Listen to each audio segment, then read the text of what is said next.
बुराड़ी में एक बहुमंजिला इमारत ढहने के 24 घंटे से अधिक समय बाद देर रात के ऑपरेशन में एक परिवार के 4 सदस्यों को मलबे से जिंदा बाहर निकाल लिया गया। अधिकारियों के अनुसार मंगलवार रात बचाए गए लोगों, एक दंपति और उनके 2 नाबालिग बेटों को अस्पताल में भर्ती कराया गया है। अधिकारियों के अनुसार नवनिर्मित इमारत की छत का स्लैब रसोई गैस सिलेंडर पर गिरने के बाद बनी जगह के अंदर परिवार फंस गया था। इसने परिवार के सदस्यों को मलबे के नीचे दबने से बचाया। बचाव अभियान अभी भी जारी है और बुधवार देर रात तक जारी रहने की संभावना है। दिल्ली पुलिस, एनडीआरएफ और दिल्ली अग्निशमन सेवा की कई टीमें 24 घंटे काम कर रही हैं। ताजा खबरों के अनुसार अब तक मलबे से 21 लोगों को निकाला जा चुका है।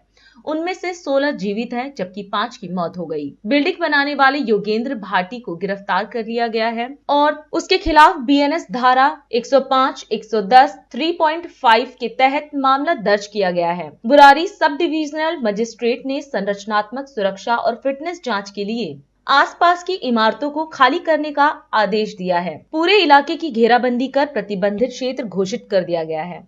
कुछ घायलों का बुराड़ी अस्पताल में इलाज चल रहा है, जबकि गंभीर रूप से घायलों को एलएनजेपी अस्पताल रेफर किया गया है। आप बुराड़ी विधायक संजीव झा ने कहा कि मृतक के परिवारों को 10 लाख और नाबालिग पीड़ितों के परिवारों को 5 लाख के मुआवजे की घोषणा की है। वहीं दिल्ली की मुख्यमंत्री आतिशी ने कहा कि प्रभावित लोगों को हर संभव मदद मुहैया कराई जाएगी। बिल्डिंग गिरने की घटना के दिन राष्ट्र सर्वप्रथम टीम घटना स्थल पर पहुंची और चश्मदीदों और जनता से बात की, जिन्होंने साफ स्वर में भ्रष्टाचार और व्यवस्था के प्रति अपने दिल का दर्द बयां किया। क्या विचार रखे जनता ने इस अवसर पर, आप भी सुने। इसके अंदर जो है आप रहते थे क्या? नहीं। तो फिर कौन है आपके रिश्तेदार, कौन है? मेरा देवर है, एक जेठ है। अभी तक निकले नहीं है? नहीं निकले। अभी वहीं अंदर दबे हुए हैं। 5 मंजिल थी जी लगभग। एक पार्किंग का लेंटर था, 4 लेंटर उसके ऊपर थे। 200 गज की बिल्डिंग थी और लगभग ये 6:45-7 बजे के आसपास की घटना है। अचानक से आवाज़ आई बहुत तेज और धरती में कंपन सा हुआ था। हम तो अपने ऑफिस में यहाँ बैठे हुए थे। धरती में कंपन सा हुआ, उन्होंने जैसे ही बताया वैसे ही हम लोग फटाफट देखने आए। यहाँ पे देखा तो 5 के 5 लेंटर जो है जमीन दोष हो गए। बिल्कुल कोई कॉलम कुछ नहीं, पूरे 5 के 5 लेंटर एक दूसरे के ऊपर गिर गए। नहीं, लेंटर डले हुए थे, ऑलमोस्ट फिनिशिंग भी इसकी हो गई थी, लेकिन पता नहीं किस वजह से, क्या वो तो जांच के बाद ही पता लगेगा। लेकिन इसमें जो है 5 के 5 लेंटर, इसमें कुछ लेबर भी रह रही थी, काम करने वाली, कुछ पीओपी सीओपी वाले, कुछ और भी कुछ लेबर रह रही थी। अब उसमें से कुछ मेरे ख्याल में निकाले भी हैं, निकाल भी रहे हैं, अभी भी कोशिश जारी है। बाकी हाँ, ये दुखद घटना है बहुत। जो सही लोग भी हैं काम करने वाले, उनको भी परेशानी आएगी। कुछ ना कुछ तो कमी छूटी है, कुछ ना कुछ दुर्भाग्यपूर्ण घटना ही है। कहीं ना कहीं देखो एमसीडी को भी नेग्लिजेंसी तो है इसमें। यहाँ पे हमला है एमसीडी का, जो जेईई वगैरह हैं, तो उन्होंने कुछ नज़रअंदाज तो किया है, तभी ये चीज़ हुई है।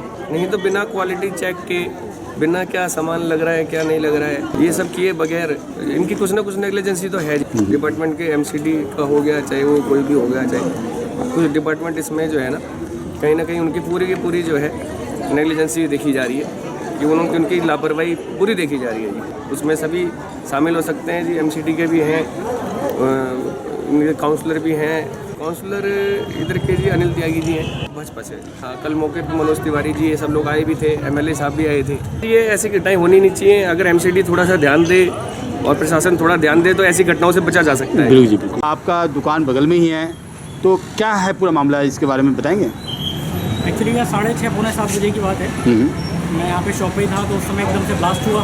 यहाँ पे आपको दिख रहा है कि यहाँ पे लाइटिंग दिख रहा है। हाँ, लाइटिंग दिख रहा है। ब्लास्ट हुआ तो मुझे लगा था शायद कोई फॉल्ट हुआ है। हाँ। तो एकदम से हमें लगा फॉल्ट है, तो यहाँ से भागे। एकदम से बाहर निकल के देखा तो थोड़ी देर तो इसमें चिंगारी आती रही। उसके बाद फिर दोबारा से आवाज़ आई थी, तो पता पड़ा कि पीछे से जब तक चिल्लाने की आवाज़ आने लगी पीछे से, गली में से। वहाँ पे देखा कि बिल्डिंग गिर गई है, तो फिर एकदम से शटर डाउन करके फिर हम पीछे भागे। देखा तो बच्ची थी, एक रो रही थी, शायद वहाँ से निकल कर आई थी। तो बिल्डिंग में से अंदर से निकली थी, वो सामान लेने बाहर आई थी। एक तो वो बच्ची थी, तो हमारे सामने दिख रही थी हमको। हाँ। उसके बाद तो बाकी जो अंदर थे, वो बिल्डिंग में कितने लोग दबे हैं, कितने मरे हैं, कितनी लेबर गई हैं, कोई नो आइडिया कुछ। जब निकलते हैं, अभी मीडिया से ही पता पड़ा था हमको तो कल न्यूज़ में 8 लोगों की डेथ हो गई है और 3 लोग तो खैर शायद मेरे सामने ही थे, घायल थे, जिनको ले गए थे, एम्बुलेंस में ले गए थे। 9:30 बजे तक मैं यहाँ पे रहा था। तब तक काफ़ी फोर्सेस, ये सारे RF जितनी भी आपकी बुराड़ी विधानसभा क्षेत्र के अंदर जो अवैध निर्माण जो है मतलब खूब धड़ल्ले से चल रहा है। सर, बुराड़ी विधानसभा के अंदर अवैध निर्माण नहीं, ओवरऑल दिल्ली की कहानी है। अच्छा। आप इसको बुराड़ी विधानसभा को टाइप ओवरऑल दिल्ली में कहानी है। आप बताइए, आप दिल्ली में कहीं भी चले जाइए किसी क्षेत्र में, हर जगह की कहानी यही है। आप कहीं भी रहेंगे आपको पैसे देने पड़ेंगे। आप मकान बनाने पहुंच जाओ उससे पहले आप देख लें, आपको पैसे देने पड़ जाएंगे। नहीं तो एमसीडी वाले डंडा कर देंगे, नहीं तो कोई वो जो विजिट वाले होते हैं वो डंडा कर, हर कोई करेगा सर। आप ऐसा नहीं आप बच सकते हैं किसी चीज़ से, आपको देना ही पड़ेगा।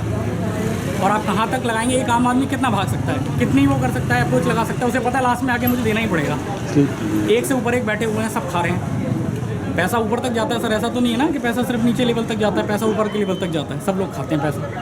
तो किसी एक को बदनाम करना कि ये व्यक्ति गलत है या किसी पार्टिकुलर व्यक्ति का नाम ले दो ये व्यक्ति गलत है, अरे सारे ही चोर हैं। किसी एक का नाम लेके क्या फायदा। बैठे हुए थे, मीटिंग चल रही थी, संजीव जाए विधायक इस एरिया के। हाँ। तो उनकी मीटिंग चल रही थी, वो इलेक्शन होने वाला है तो उसके संदर्भ में वो आए हुए थे, मीटिंग चल रही थी। तो किसी महिला ने आकर बोला कि वहाँ पे इमारत ढह गई, तो उन्होंने तो मीटिंग भी नहीं किया और दौरे हुए आए, हम लोग भी उनके साथ ही आए तो देखे यहाँ पे ढहा पर। कितने बजे के समय की बात है वो?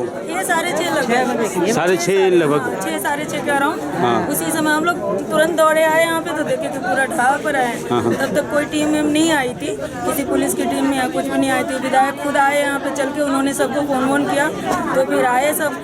तो पता चला कि इसमें बहुत सारे लेबर लोग, अभी साइट चल ही रहा था, वर्किंग था अभी ये साइट, टाइलें वाइलें लग रही थी, अभी काम हो रहा था। तो इसमें लेबरों की फैमिली रह रही थी। अच्छा। वो लोग सारे दब गए इसमें।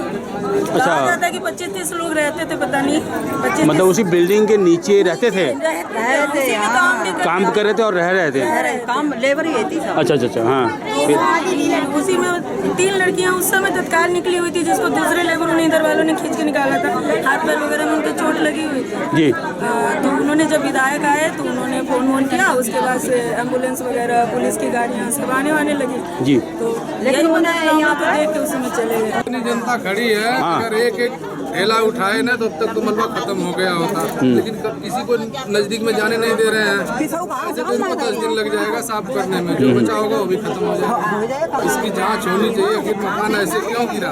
हमारे देखने में तो कभी ऐसा नहीं हुआ था। ऐसे मकान गिरेगा तो कैसे काम चलेगा? बिल्डर की कमी है कि ठेकेदार की कमी, किसी कमी से गिरा मकान, इसकी जांच होनी चाहिए। मैंने सुना है, जो मुझे पता लगा है कि ये निर्माणाधीन बिल्डिंग थी, काफी पुरानी हो चुकी थी, दरारें आती थी बिल्डिंग के, ठीक है। और मेरा कहना ये है कि इसमें जो सजा होनी चाहिए, सबसे पहले बिल्डर को पकड़ना चाहिए, जो उसने जो माल लगाया है, कैसा माल लगाया है पता नहीं, जैसे बिल्डिंग इतनी है ना, मेन चीज वही है। और साथ में जो यहाँ के जो भी हैं विधायक हैं, उनसे भी पूछताछ होनी चाहिए, उन्होंने कैसे परमिशन दी है 5 मंजिल। विधायक कौन है आपके एरिया का? हमारे संजीव चा जी हैं, जिनके साथ ये गलत हुआ है, जो दबे हैं उनको मुआवजा मिलना चाहिए, ठीक है, उनको मुआवजा मिलना चाहिए। जी जी, बिल्कुल बिल्कुल मिलना चाहिए। बस मैं यही चाहता हूँ। अब तो खैर जो हो गया, उनको तो खैर कोई वापस ला नहीं सकता।